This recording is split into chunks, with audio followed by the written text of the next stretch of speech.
Olá, boa noite a todos. Estamos hoje aqui no Bezerra de Menezes, nossa casa espírita, para umas reflexões sobre as bem-aventuranças que Jesus tanto falou. E é extremamente importante essas bem-aventuranças, porque é um convite à nossa renovação interior. Há mais de 2000 anos, o Mestre Amigo nos fala nas bem-aventuranças que nos convidam a tomar uma posição decisiva sobre a consciência que nós somos espíritos presos a um corpo de carne temporariamente na escola chamada Terra. Mas convido a todos para que façamos a nossa prece antes dessas breves reflexões sobre as bem-aventuranças.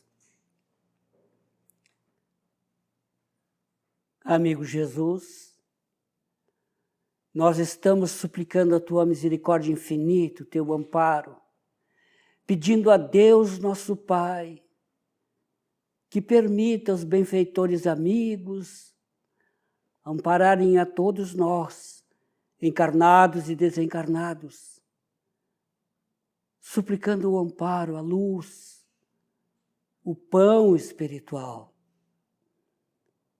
Nesse momento difícil em que passamos, toda a humanidade, ao sublime governador da terra suplicamos o seu amor, a sua misericórdia, a sua paz, e que assim seja. Então, dentro das nossas reflexões, segundo a visão espírita, vamos lembrar que Jesus caminhava sobre um monte e muita gente se aproximou. Inúmeros irmãos nossos daquela época, que ali estavam reencarnados, se aproximaram para ouvi-lo. E é imprescindível empenhar as nossas energias a serviço da educação. E não é outra coisa que Jesus fez. Educar-nos. Então Jesus procurava ajudar o povo a pensar, a crescer e aprimorar-se. Em suas bem-aventuranças, ele auxiliava a todos para que todos se beneficiassem, se elevassem, tanto quanto nós hoje, em todas as religiões, desejamos a melhoria, a prosperidade para nós mesmos, uma felicidade temporária aqui na Terra, mas de conquistas espirituais. Então é muito importante quando Jesus começa a falar dos pobres de espírito. Porque deles é o reino dos céus, pobres de espírito. O que na realidade quer dizer? Que ninguém abandona algo sem ser por algo melhor. É a iluminação interna e sabedoria. Não somos possuidores e sim possuídos. O que importa é saber possuir. Quem serve ao dinheiro é escravo dele e idólatra. Escoras requeridas pelo pequeno ego humano. O eu divino é forte e seguro pela força do espírito. A diferença entre possuidor e possuído. Quem é desapegado tem o direito no reino dos céus. E no Evangelho segundo o Espiritismo, vamos encontrar várias exposições sobre bem-aventuranças, especialmente quando Jesus diz que o reino dos céus é do simples, que Jesus significar que a ninguém é concedido a entrada nesse reino sem a simplicidade, de coração, de humildade, que o ignorante, possuidor dessas qualidades, será preferido ao sábio, que mais crê em si do que em Deus. Em todas as circunstâncias, Jesus põe a humildade na categoria de virtudes que aproximam de Deus e o orgulho entre os vícios que deles afastam a criatura. E isso por uma razão muito natural, a de ser a humildade um ato de submissão a Deus, ao passo que o orgulho é a revolta contra ele, contra Deus. Mais vale, pois, que um homem, para a felicidade do seu futuro, seja pobre de espírito, conforme entende o mundo, e rico em qualidades morais. Olha a realidade das qualidades morais. Quais são as nossas dificuldades no mundo moderno, no mundo atual da tecnologia, extremamente necessária ao desenvolvimento da inteligência? Mas nós demos prioridade para a matéria. E esquecemos que somos espíritos em busca da evolução. Que somos espíritos a superar os vícios que trazemos há séculos, há milênios. E isto é um dos grandes motivos que Jesus esteve na Terra e vivenciou o seu amor para que nós nos contagiássemos com a paz, com a misericórdia, com a indulgência, com a humildade que ele tanto fala. Mas ainda estamos presos ao orgulho, ainda estamos presos ao egoísmo.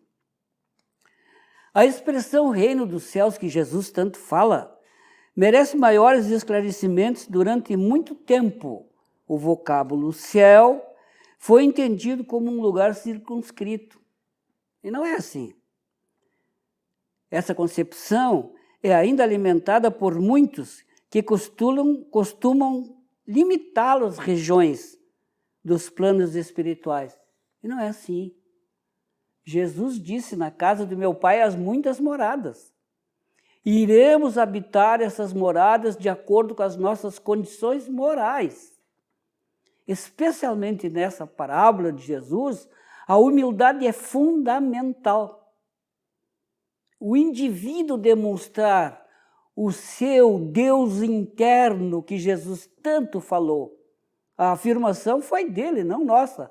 Vós sois deuses. Farei tudo o que eu faço, muito mais, se tiverdes a fé de um tamanho de mostarda. Nós somos espíritos criados pelo amor de nosso Pai. Somos irmão do Cristo. E esse irmão mais velho, pelo amor de nosso Pai, veio até nós vivenciar e nos ensinar a caminhada do progresso moral e espiritual. Mas ele não ficou só nisso. Explicou muito mais. E ele ainda falou dos bem-aventurados que choram, porque serão consolados. É o que diz Mateus, no capítulo 5, item 4. E hoje, como tem gente chorando na face da terra, tanto no mundo espiritual quanto no mundo material. A revolta, o egoísmo, o orgulho, as dores, a miséria espiritual que habita em cada ser, com raras exceções. Quantos ainda estamos mergulhados nas dificuldades? Mas Jesus segue explicando. Bem-aventurados os aflitos, porque então traduzir-se assim. Bem-aventurados os que têm a ocasião de provar sua fé, sua firmeza, sua perseverança e sua submissão à vontade de Deus. Que submissão é essa? A doutrina espírita tem uma visão extraordinária sobre a nossa submissão à vontade de Deus. Por isso que Kardec, nessa obra extraordinária, nesse edifício, nessa pedra fundamental de amor, de esclarecimento, de luz para todos os tempos, que é o Livro dos Espíritos, na questão primeira ele afirma, perguntando ao mundo espiritual, que é Deus? E os benfeitores amigos respondendo quem ele é, Ele pergunta que é, porque até os conceitos no momento não preenchia, não auxiliava, não esclarecia o homem. Os benfeitores elucidaram. Causa primária de todas as coisas, inteligência suprema do universo. E aí vamos descobrir que nós fomos criados para ser felizes através do desenvolvimento do nosso trabalho, da nossa inteligência. Crescendo, descobrindo a vida espiritual, desenvolvendo em nós que somos a imagem e semelhança de Deus como espírito imortal. Eterno é Deus, que é nosso Pai. Nós somos imortais porque somos criados por Ele.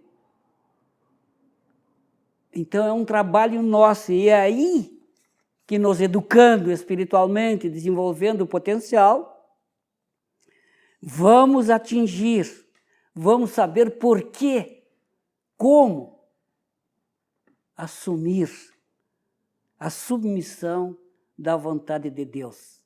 Ele nos quer felizes, como o bom Pai que nos criou, como Pai amoroso, justo, misericordioso. Ele nos quer felizes. Nos deu uma tarefa a realizar. Nos criou simples e ignorante como espírito e chegaremos à perfeição relativa, que absoluta a Ele pertence. É um trabalho nosso, através das reencarnações sucessivas, que vamos conquistando essa gloriosa submissão à vontade. Por que diz Jesus, serão consolados? Pois terão centuplicado alegrias que lhe falta na terra, porquanto após o trabalho virá o repouso. E é Kardec que explica isso com mais abrangência no capítulo 5º, item 18 do Evangelho segundo o Espiritismo.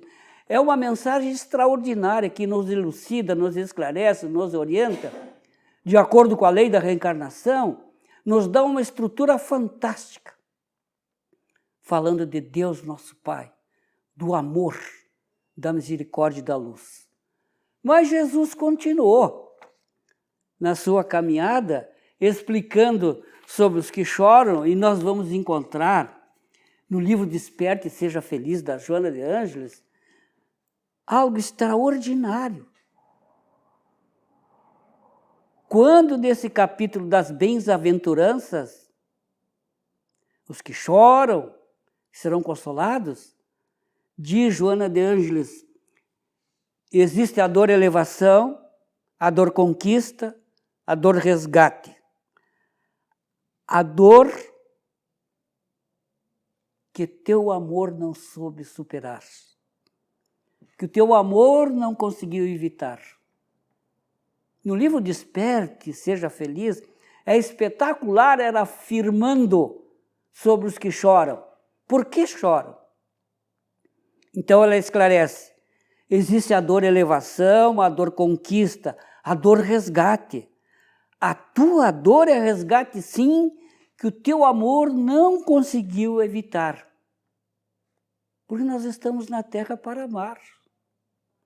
E o Espiritismo, a doutrina espírita, nos esclarece passo a passo como deveremos vencer o homem velho, como deveremos conseguir passo a passo, superando as nossas limitações. Não existe milagre.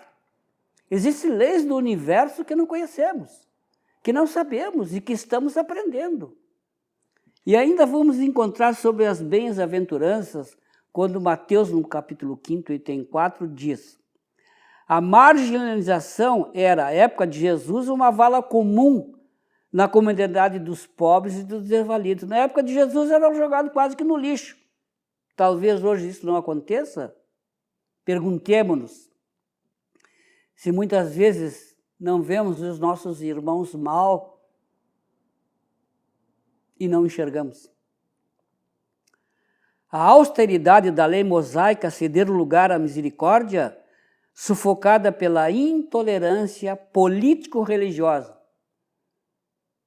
Olha a política entrando na religião, fazendo o quê? Os que choram serão considerados bem-aventurados porque as lágrimas que derramam funcionam como uma catarse, jamais como manifestação do desespero. Olha a revolta.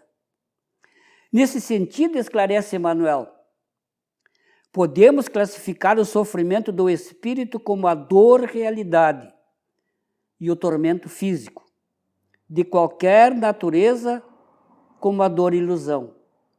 A dor do espírito é muito maior que a dor no corpo. Nós sabemos, já estivemos desencarnados. É que agora não lembramos, porque estamos na Terra para relembrar, estudar, nos qualificar. Mas no íntimo do nosso sentimento sabemos que a dor espiritual é pior, por não termos realizado aqui na Escola Terra o que deveríamos. Então, Emmanuel explica, em verdade, toda a dor física, repetimos, colima o despertar da alma para os seus grandiosos deveres, seja como a expressão expiatória, como consequência dos abusos humanos ou como advertência da natureza material ao dono de um organismo. Quer dizer, a dor nos esclarece aos patrimônios que recebemos da misericórdia espiritual. Está aqui, por mau uso do corpo, pela natureza das coisas erradas que fizemos, dos abusos que tomamos pela liberdade que temos. O eu faço, eu quero, eu mando, eu posso, tem uma consequência. O que eu planto, eu vou colher. Então, essa colocação do Emmanuel nos convida a uma reflexão profunda. Mas toda dor física é um fenômeno, enquanto que a dor moral é a essência. Dor moral no espírito, quando estamos fora do corpo. Daí a razão porque a primeira vem e passa, a do corpo. Tem medicação de toda ordem, até morfina. No corpo passa. Mas e no espírito que você não tem medicação? Ainda que se faça acompanhar das transições de morte dos órgãos materiais, e só a dor espiritual é bastante grande e profunda para promover o luminoso trabalho de aperfeiçoamento e da redenção. Só a dor espiritual é capaz de fazer o homem despertar para a sua responsabilidade espiritual que temos perante a Deus nosso Pai. Porque essa dor não tem remédio. Essa dor que fala o nosso Emmanuel é extraordinária, é para redimir o indivíduo, é para ele rever os seus conceitos, seu orgulho, sua revolta, sua cupidez, os seus enganos de toda ordem no corpo humano, que a consciência nos advertia que não deveríamos fazer, mas fizemos, e até sentimos prazer em fazer.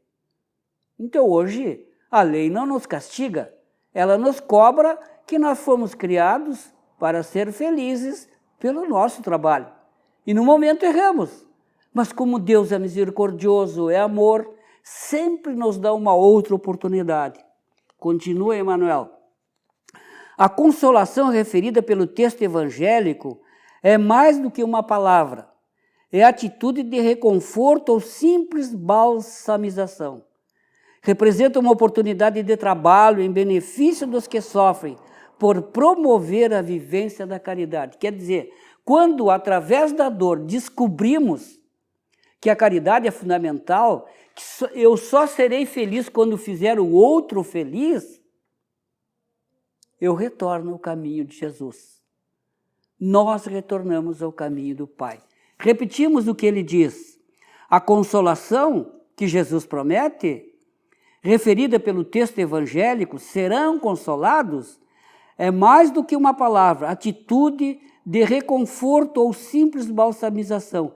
Representa uma oportunidade de trabalho em benefício dos que sofrem por promover a vivência da caridade. Então, quando caímos na realidade, nos damos conta, voltamos para a caridade. Descobrimos que o amor é a ação de dar-se, de dar, de distribuir, de servir, o prazer de servir, o prazer de fazer o outro feliz. Aí está o amor, aí está a caridade, que Jesus tanto fala. Como dizia São Francisco, é amando que somos amados. É dando que se recebe, porque é da lei de amor. Amar é um dever, diz o Evangelho segundo o Espiritismo. Perdoar é um dever. Então fica aí a caridade. Caridade moral, caridade de servir, a caridade de dar-se, de dividir. Isso é um trabalho nosso íntimo, de consciência. Sentir-se feliz e dar ao outro a oportunidade de ser feliz sem cobrar, sem humilhar, sem rebaixar. Mas, lembrando que temos que aprender a amar, como diz Joana de Ângeles, a tua dor é resgate, sim, que o teu amor não conseguiu evitar. Então é importante darmos passos para poder entender a proposta de Jesus em espírito e verdade e aproveitarmos a terra para nos esclarecer, para nos orientar. E o Espiritismo nos propicia isso, na lógica, na razão, na coerência. Mas continuava Jesus em nossas reflexões que estamos fazendo. Bem-aventurados os mansos, porque herdarão a terra. Mateus, capítulo 5, item 5. Mansidão. O que é ser manso? Esse é um termo da campanha, né? Meu rebanho manso. Não significa passividade ou apatia. Desistência de qualquer violência. A violência é recurso dos fracos de espírito. Então sair agredindo nas loucuras, isso é fraqueza. O ato de violência é uma fraqueza. Eu demonstro a minha inferioridade, a crueldade que ainda habita em mim. Ainda o ato de violência realmente demonstra a minha pequenez, a minha ignorância das coisas espirituais. A violência é recurso dos fracos de espírito. Os homens, os animais e os homens. Descobrir em si as potências divinas. Estamos falando de mansidão. Renúncia definitiva da violência física e mental. Violência física como tem no mundo. Como tem no mundo a violência física.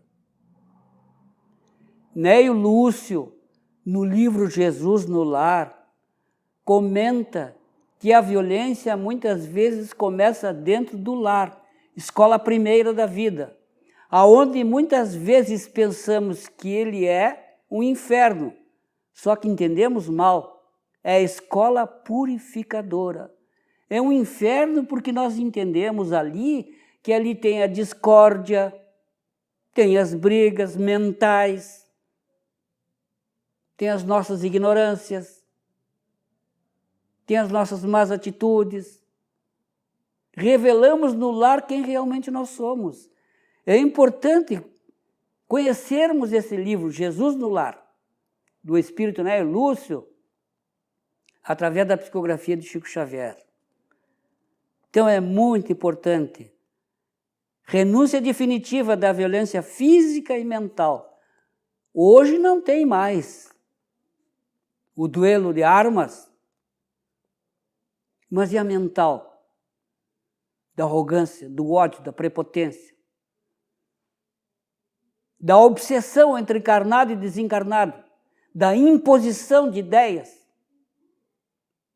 O manso é silenciosamente poderoso e os outros são ruidosamente fracos. É os dias que vivemos.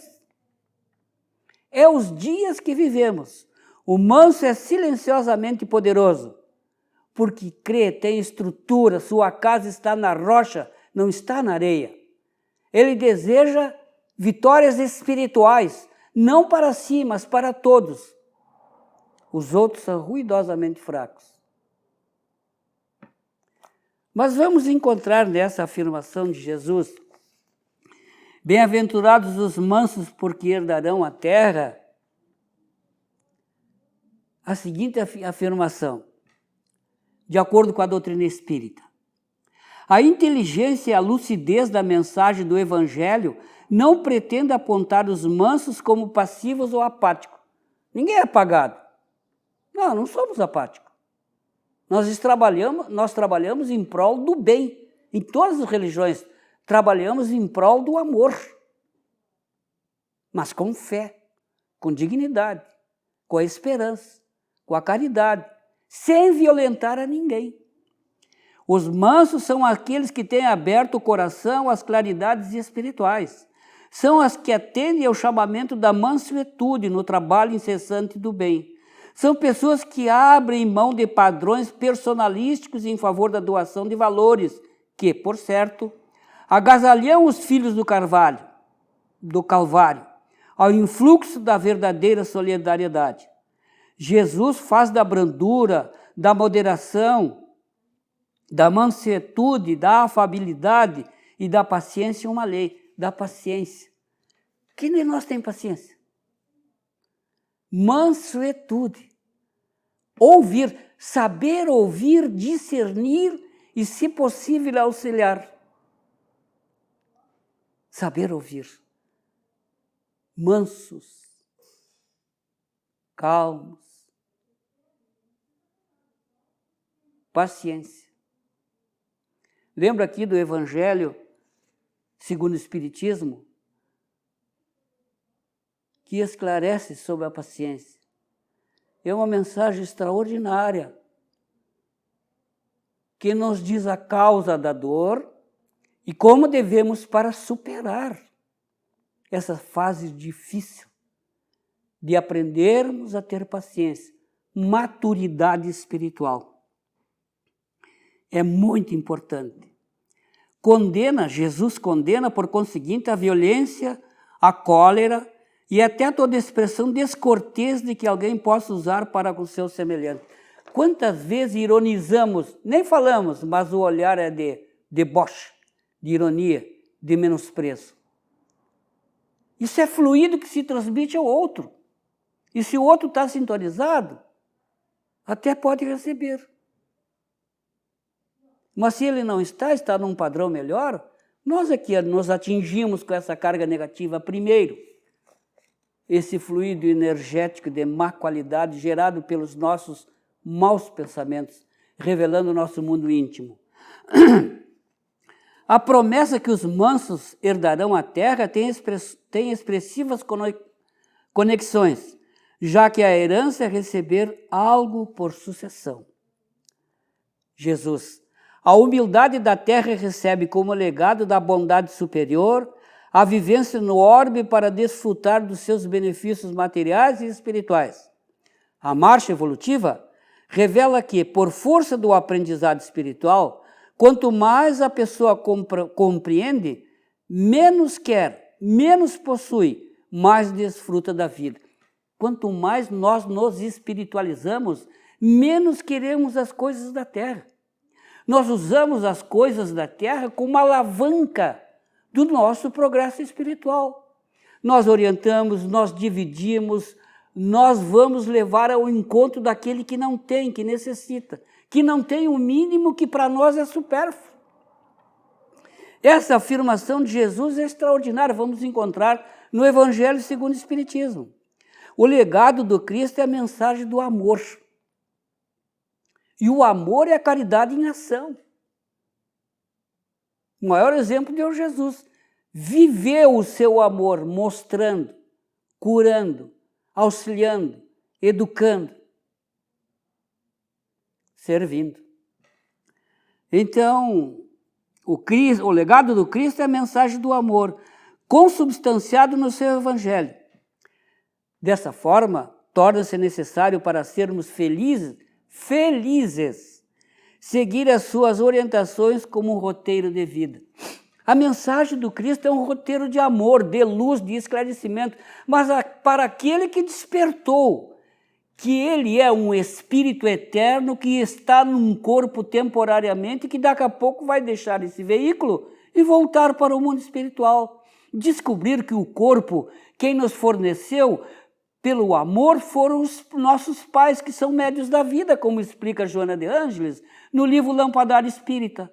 Os pais são médios da vida que nos propiciam, que nos emprestam um corpo de carne quando nos matriculamos através da reencarnação na escola chamada Terra, para evoluir, para progredir, para amar, para servir, para crescer, para ser feliz, pelo amor, pela caridade, pela humildade, pela tolerância, pela conquista da paz.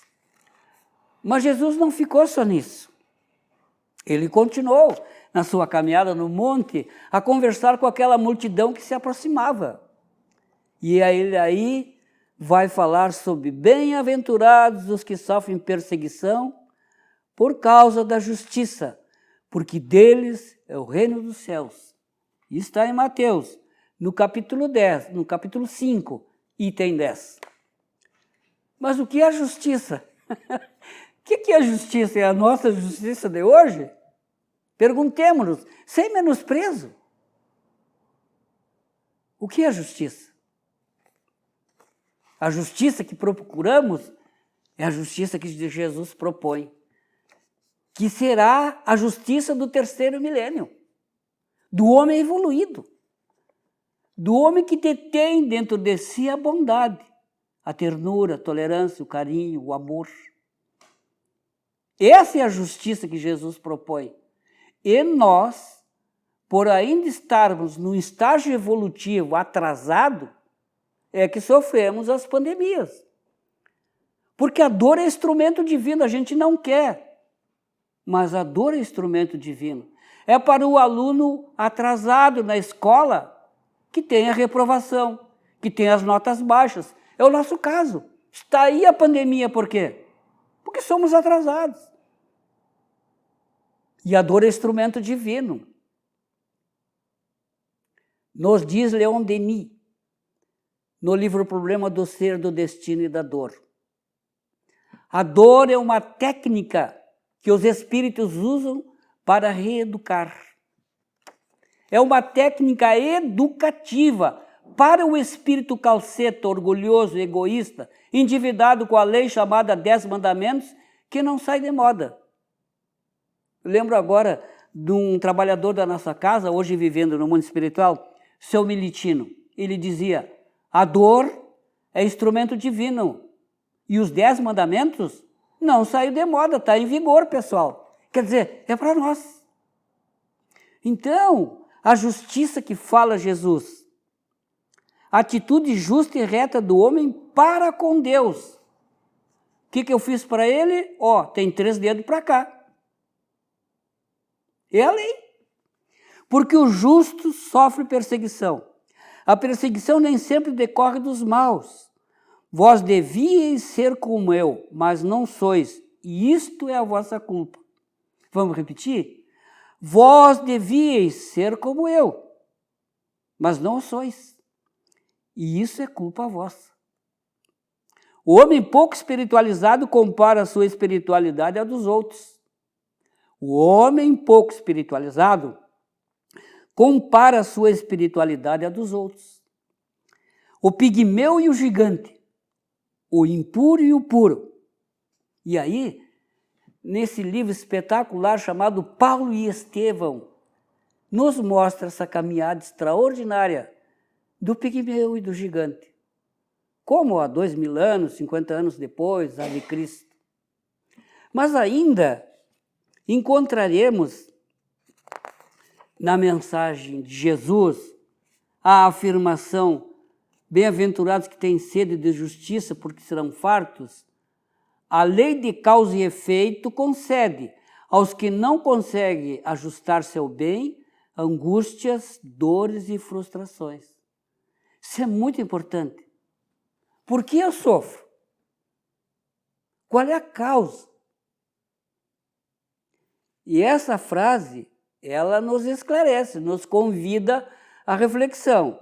A lei de causa e efeito, eu planto, eu colho, com a vida, com os outros, traduzindo, o que eu faço para os outros em atitudes e pensamentos, a lei se encarrega de me devolver. É da lei espiritual. Está aqui, ó.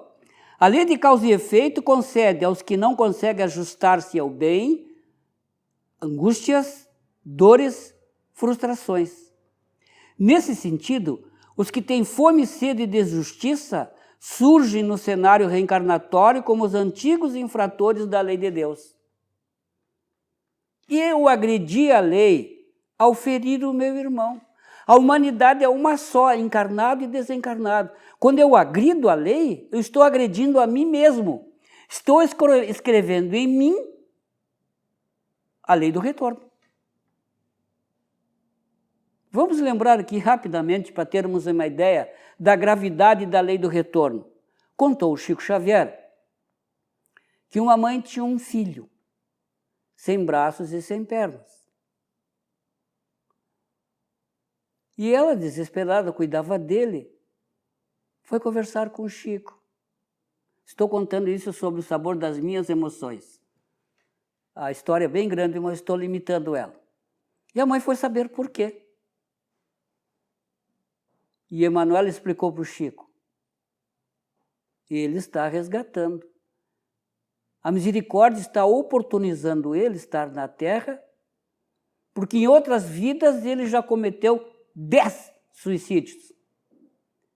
Então a gente está no corpo que merece para resgatar o que a gente andou fazendo de errado. Então não é por acaso as doenças, as dificuldades, as deficiências. O que andamos fazendo em vidas passadas? É a justiça de Deus agindo. É a lei de causa e efeito. Estou devolvendo. Então é muito interessante quando os espíritos nos alertam. Nesse sentido, os que têm fome e sede de justiça surgem no cenário reencarnatório como antigos infratores da lei de Deus. Equivocados nas suas experiências passadas, renascem oprimidos, cansados, famintos, sedentos de justiça divina, a fim de que possam reajustar sua caminhada evolutiva. Então, o que estamos fazendo agora com o patrimônio que recebemos? Primeiro patrimônio, o corpo, a nossa família, os nossos lares. O patrimônio material que recebemos para a nossa evolução espiritual, o que estamos fazendo com ele? Repetimos, isso é extremamente importante. Equivocado nas suas experiências passadas, nós, espíritos, reencarnamos, renascemos, oprimidos, cansados, famintos e sedentos da justiça divina, a fim de que possam reajustar sua caminhada. Não é Deus que castiga. Fomos nós, o aluno rebelde, repetente, que estamos colhendo o fruto daquilo que sememos. E Kardec nos esclarece mais. Deus, porém, que quer que todas as suas criaturas progridam e, portanto, não deixe impune qualquer desvio do caminho reto, não há falta humana, por mais leve que seja, nenhuma infração da sua lei que não acarrete forçosos e inevitáveis consequências. Não escapa nada, pois Deus é a inteligência suprema do universo, causa primária de todas as coisas. Onipotente, onipresente, justo, misericordioso, amoroso, bom. Muitas vezes no mundo espiritual vamos nos lembrar: se no começo dos meus dias eu soubera o que sei hoje, quantos passos em falso teria evitado? Se houvesse de recomeçar, conduzir-me-ia de outra maneira. No entanto, já não há mais tempo, como o obreiro preguiçoso que diz: perdi meu dia. Também ele diz: perdi minha vida. Contudo, assim, para o obreiro, o sol se levanta no dia seguinte, permitindo-lhe nesses reparar o tempo perdido, com amor, com justiça e com caridade. E nessa caminhada do Mestre, ele continua ainda: bem-aventurados os misericordiosos. Ser misericordioso, compadecer-se da dor do semelhante. Imaginemos por um minuto, nós somos assim? Me dói em mim a dor do meu semelhante? Compreender as necessidades de seus semelhantes. Quantas vezes esse nosso semelhante faz parte do nosso ciclo familiar? Daquilo que nós chamamos a ovelha negra da família. E ele está no nosso meio, segundo a lei divina, para nos orientar, nos esclarecer, despertar em nós a misericórdia. Saber perdoar. Não basta dar objetos, é preciso ser bom, dar de si. Dar objetos é amar o semelhante, e ser bom é amar a Deus. Dar objetos é amar o semelhante. E ser bom é amar a Deus. Pode-se fazer o bem sem ser bom, mas é impossível ser bom sem fazer o bem. E aqui a gente lembra, na doutrina espírita, sobre o perdão que ele falou. Bem-aventurados os misericordiosos, porque alcançarão a misericórdia. Ser misericordioso é proposta abençoada para quantos identificamos com o imperativo da colaboração e da caridade. São convocados a aplicá-la no seu dia a dia, na escola, no trabalho, no ônibus, no trânsito, quando alguém corta a nossa frente, quando alguém nos empurra na calçada, quando alguém nos atropela. Então é muito interessante o dia a dia.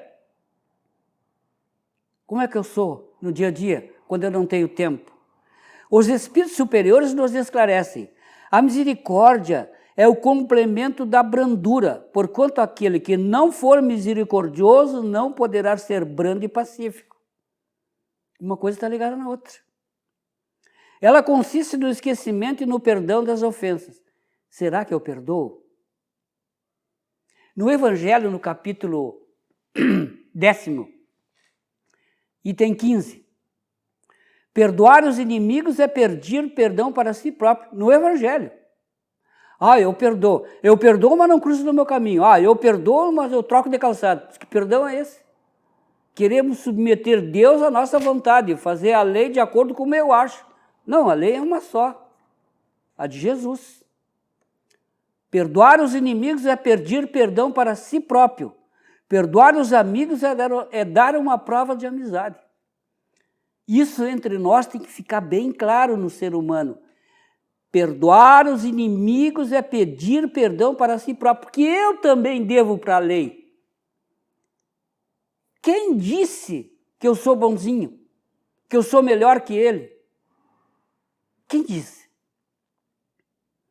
Perdoar os amigos é dar uma prova de amizade. Então precisamos pensar muito sobre a questão do perdão. Perdoar para que Deus nos perdoe. O que diz o Pai Nosso?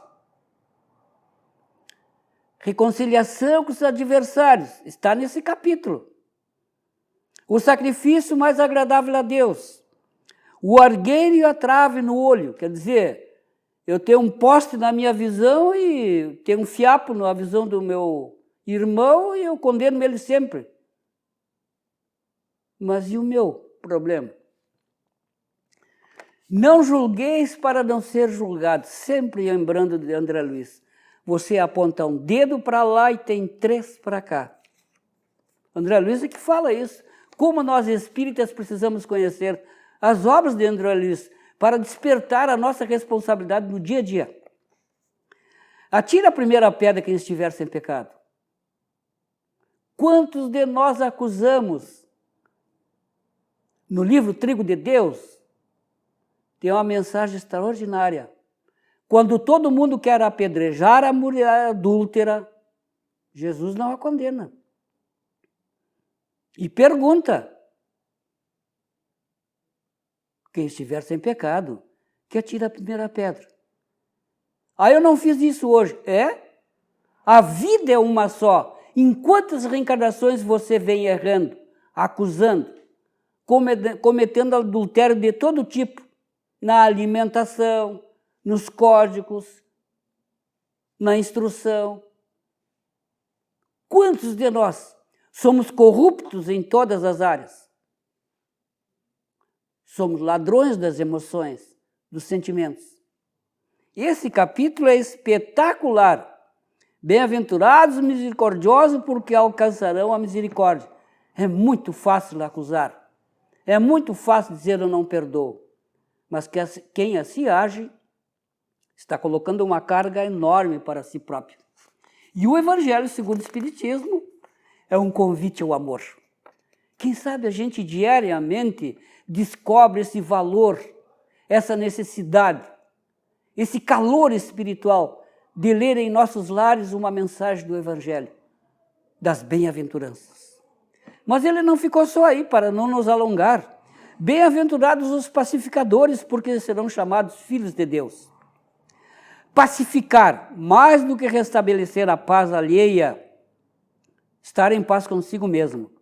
Fora disso, há apenas armistício precário, como a assinatura de paz entre os homens, entre os países. Armistício.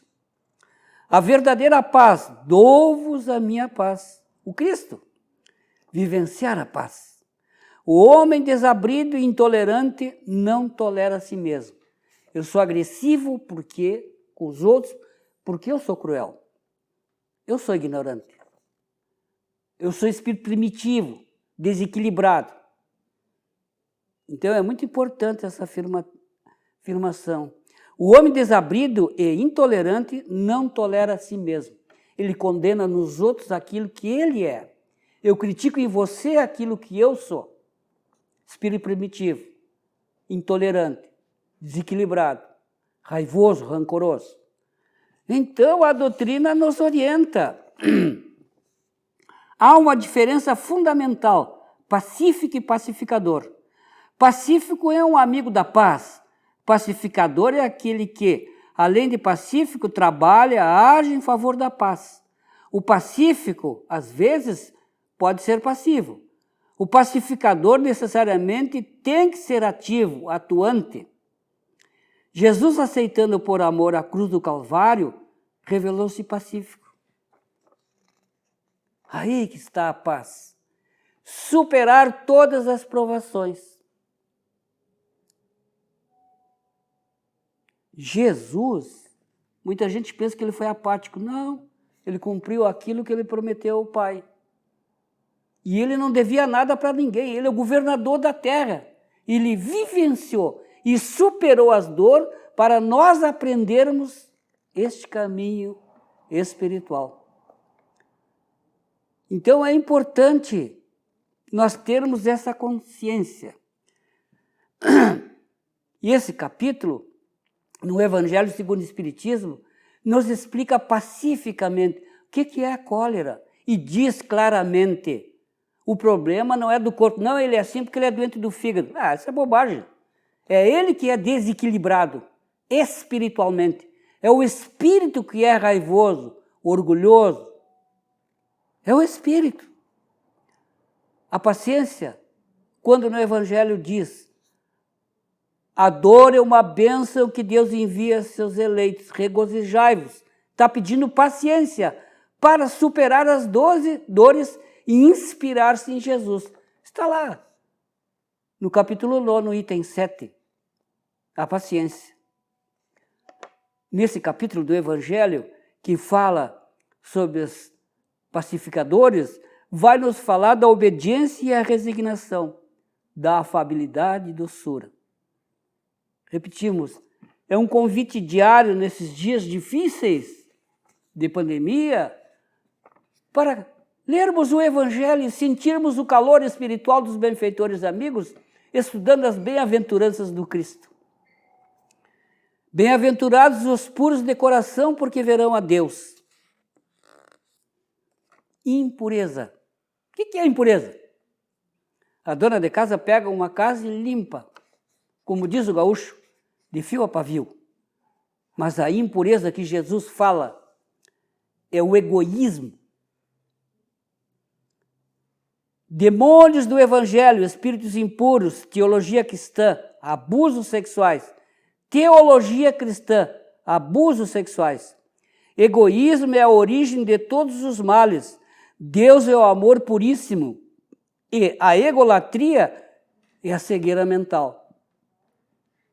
Puros, libertos do pseudo-bem interior, o ego, os puros de coração verão a Deus. Treinamento, querer servir e servir sempre. Olha o convite extraordinário. Bem-aventurados os limpos de coração. E vamos encontrar no Evangelho a explicação que isso é a má utilização do livre-arbítrio. Nos macula, fazendo com que gravitemos ao redor de espíritos impuros, pela qualidade dos pensamentos, pela qualidade dos sentimentos. O que é que eu estou pensando nesse momento? São os espíritos que são atraídos por nós. Nós é que temos que aprender, qualificar as nossas atitudes e pensamentos para ter a companhia dos benfeitores amigos, dos nossos anjos da guarda, dos nossos benfeitores amigos. Somos nós que temos que selecionar as visitas espirituais que nós temos às nossas companhias. É através do pensamento. É a lei da vida, ação e reação. Então, em razão da lei de afinidade, é que os espíritos se aproximam de nós. Pela asepsia do pensamento, como pela seleção de atitudes, nos tornamos pessoas melhores. Um coração limpo é, no dizer evangélico, o sentimento destituído da maldade, capaz de perceber, sentir e operar no bem pela prática da caridade. Olha a caridade, olha o amor. Para tanto, é importante se ajustar aos princípios evangélicos e espíritas, que nos orientam, nos esclarecem e nos elucidam a vida, nos convidando a ser felizes. Este é um grande caminho, a doutrina espírita, se quisermos através do estudo sistematizado. E para finalizar as nossas reflexões da noite de hoje, bem-aventurados os que sofrem perseguição por causa da justiça, porque deles é o reino dos céus. São bem-aventurados justamente por serem justos, e desses o reino dos céus, porque são puros. Então, o convite. Em nosso mundo, recentemente, inúmeras são as injustiças e as perseguições. E como tem? Raramente acatamos o código da justiça trazida por Jesus. E isso é em todas as religiões. Raramente a gente observa. As nações não observam. Se as nações observassem, não haveria corrupção, não haveria ladruagem, não haveria destruição do patrimônio público. Outra seria a nossa visão. Nós teríamos estrutura para andarmos melhor, selecionarmos melhor, distribuirmos e auxiliarmos com o patrimônio público que temos no momento para todos os necessitados. Nós todos envolvidos na lei do Cristo. Está aqui. Raramente acatamos o código de justiça trazido por Jesus. Nós não somos justos. Por ainda sermos extremamente materializados, não entendemos, não compreendemos e muitas vezes não queremos atender, nem compreender que a vida não se resume a 70, 80 anos. A vida é uma só, as reencarnações é que são sucessivas.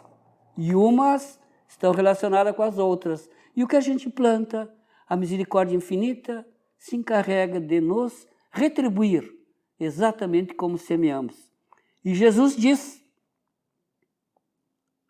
o discípulo fiel, muitas vezes a gente vê na rua, Deus é fiel. Não é Deus que tem que ser fiel, eu é que tenho que ser fiel com o nosso Pai espiritual. Ele que é amor, que é justiça, que é bondade, que é caridade, que é ternura. Ele que me deu a oportunidade da vida para aprender a ser feliz através do meu trabalho, do nosso trabalho, do nosso desenvolvimento moral e intelectual. Não é Deus que tem que ser fiel, Ele é fiel. Nós é que não somos, porque perdemos o rumo de Jesus. Então, o discípulo fiel, porém, deve insistir na vivência do Evangelho, ainda que sob o peso de sacrifício, de deboche, da ironia, do sarcasmo.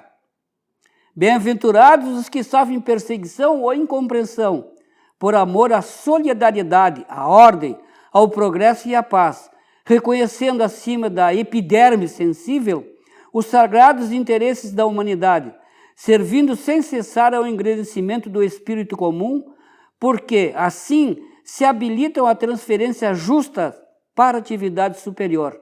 Então, se nós queremos maiores responsabilidades, comecemos a ter responsabilidade e justiça dentro do lar.